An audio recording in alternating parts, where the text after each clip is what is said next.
All right, we got Daisy here. She's a little Chihuahua. She's a little bit older, and she is very nervous. She's very, very nervous, and she could be very nervous for the dryer as well. I don't think she's a biter, but I know that she does pee when she's nervous. So I'm gonna walk you guys through how I do the nail trim on a Chihuahua like this. She has some pretty long nails, and the safest way for me to do it, as you already saw, I kind of put the lead on, I seatbelt it on. So it goes across like a seatbelt, not around the neck. She's older, and if she's gonna be nervous, I don't want her to fight and put too much pressure on her neck. So the first thing I want to do with a dog like this is get her comfortable, and whenever it's a small dog, and obviously it's easier for me if I put myself on the edge of the table, and I always want to keep my back as straight as possible. And I'll bring it up, bring the table up to where I have to bend less.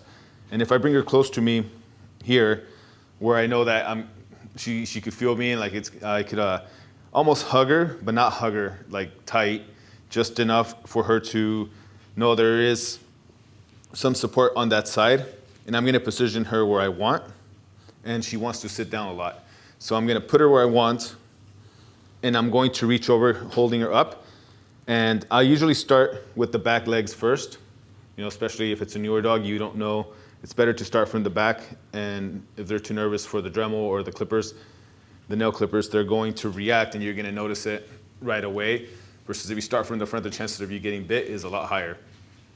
If that makes sense and is clear. And as you can see, she's fighting it. So I don't want to force her to do anything, like use any strength, but I do want to put her where I'm going to be able to hold her leg. And the last thing you want to do is lift her leg in the wrong direction. You don't want to pull it outwards. You just want to move legs the way they naturally move, which is front and back.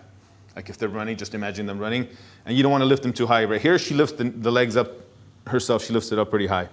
But you don't want to ever bring this part above the knee like this. You don't want to do that. You always want to keep it parallel or lower if you can. And for me, it's easier because I have bigger hands. I could actually hug the whole leg like this and control it, and then I could push her towards me without using any strength, just enough to hug her, enough to make her balance herself and stay comfortable. And now I could use these two fingers to do the rest. So if you could see here, I'm holding the leg with these three fingers and the tail with my thumb, as you could see. And then I could just go down here, and then I could squeeze all the toes out. And then I could pick one toe individually, and then work on each one of them individually.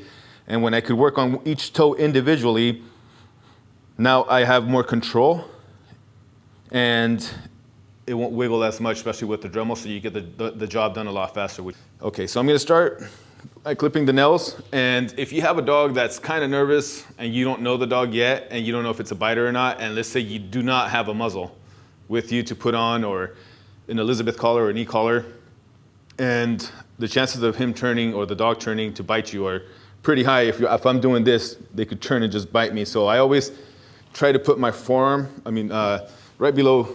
right above my elbow, I try to put it above the lead. So when they turn, if I do this here, and I'm not squeezing him too much, I'm not squeezing him like rough at all. If they were to turn, this is gonna protect them, it's gonna delay the process, and you could feel it, and it's harder for them to turn and bite you. There's white, and then there's pink. I usually go to where the pink is. I try to go maybe about these nails are very tiny, so I'd go usually about 1/8 of an inch above the pink. And then usually we'll find a little dot of the quick, and then that's where you want to stop. And then when they're shorter, like the nails are pretty short already as it is, so I don't want to take it too short and make him bleed. And the Dremel, we could get those down pretty quick. Like always, when I do one foot and I go to the next one, I never let go of the dog, especially if they're comfortable and I have control of the dog. I never, ever let the dog go. I always have my hand on them to keep him calm where I want him. I keep the tail in, I go to the next leg, and I do the same thing. And you see I lifted her up off the table here, but she's comfortable and her leg is low. And the same process, I'm using 3 fingers because she's smaller to hold her leg. And then I could do with the other 2 fingers, I could hold each toe individually. So I look at the side and I say this one right here. I see the pink ends right here. I'm gonna go up maybe about 1/8 of an inch higher. And there is the quick right there. Anything lower probably would have made it bleed. And as you can see here, I'm squeezing each toe and it's firm. If I'm not holding it and it's moving around, you don't want that.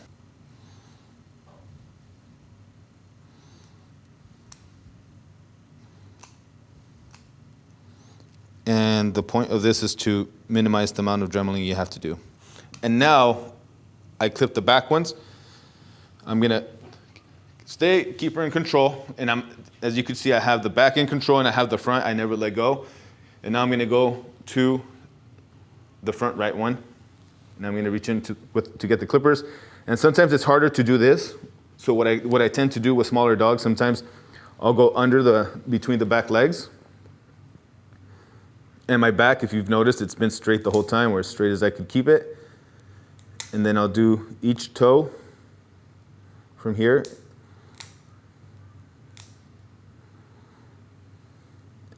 And then the last one, which is the hardest to do in this position, would be the inside one. As soon as I finish that one, I slide my left hand in and I grab the front left.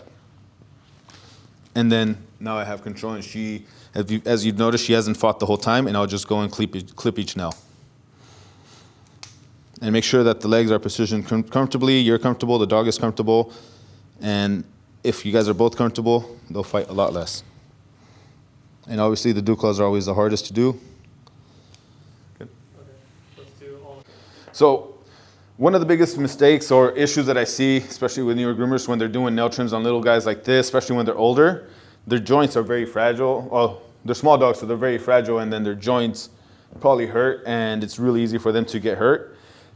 One of the things that I see the most is when they grab dogs like this and they don't know how to control it, and they think the dog is really bad, and they try to do the nails and the dog moves and moves, and they hold it from here, and now you have too much movement in this joint and the elbow, and it could really hurt, especially if they move the wrong way and you're trying to force it to stay where you want them.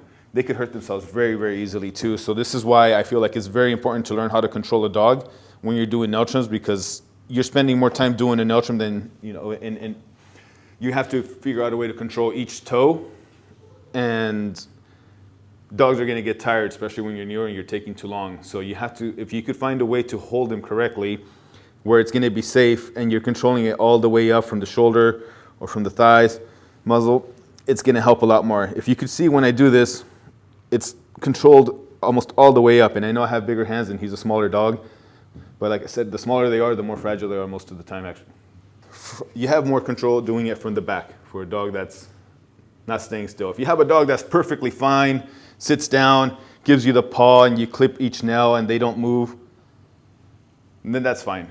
So for me, when I do smaller dogs, it's easier. I could hold the Dremel in two different methods, two different ways.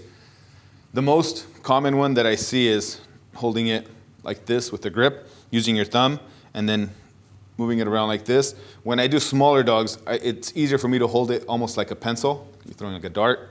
And I use the pinky like you use a thumb in the other position to control and balance the movement of both hands so that you're not doing too much of this at the same time. Like when you're trying to do a nail and the dog is moving and you're just tapping, tapping, tapping, and then you burn the pads and all that. So you want to have control of both at the same time.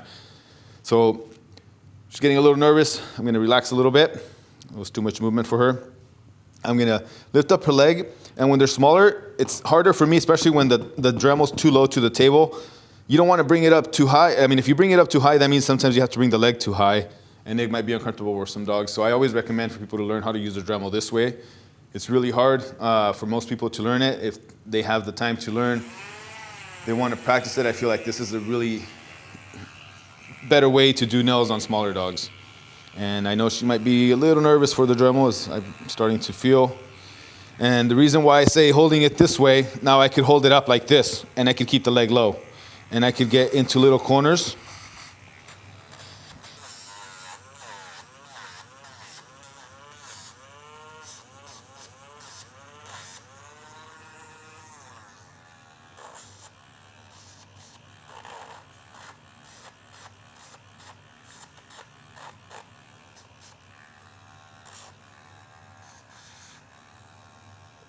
If you could see here, when I push the pad out like this, now I'm gonna go, and I'd say this is my last toe to do.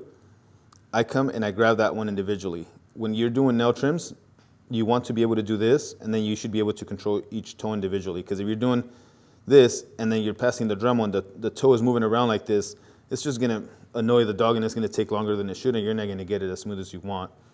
So if I'm able to do this, control the foot like this, and then grab each toe individually and pull them out a little bit, say like a cat claw, or now I have full control of that now, you see? It's not moving around as much. You can go up and down.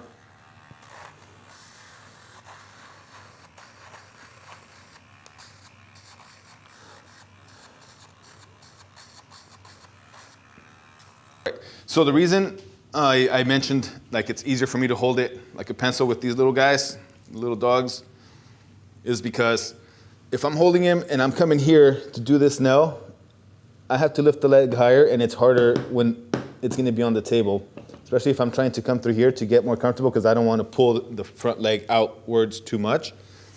So it's easier for me to come in like this, put my elbow on the table, and now I'm relaxed. And if I'm relaxed, the dog's going to get relaxed. And I'll just do it this way. And I can start. And I'm going to start with the dew claw because it's already in there and I have control of it. And I'm just going to work my way from that one out this way.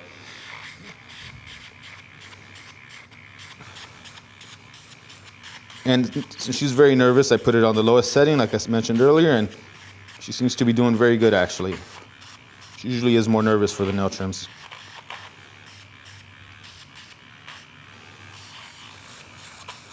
Nope. And I could feel, as I'm controlling every toe, I could feel if she's getting nervous. It's almost like going to the dentist, and when you get, you feel the machines in your mouth and you kind of cringe a little bit, you could feel it on the dog. If they start doing that, then you release a little bit from the pressure. You see that? I'll just make her comfortable again. I don't want her to feel that either. Every time she feels that, I'll correct it, and then she's comfortable.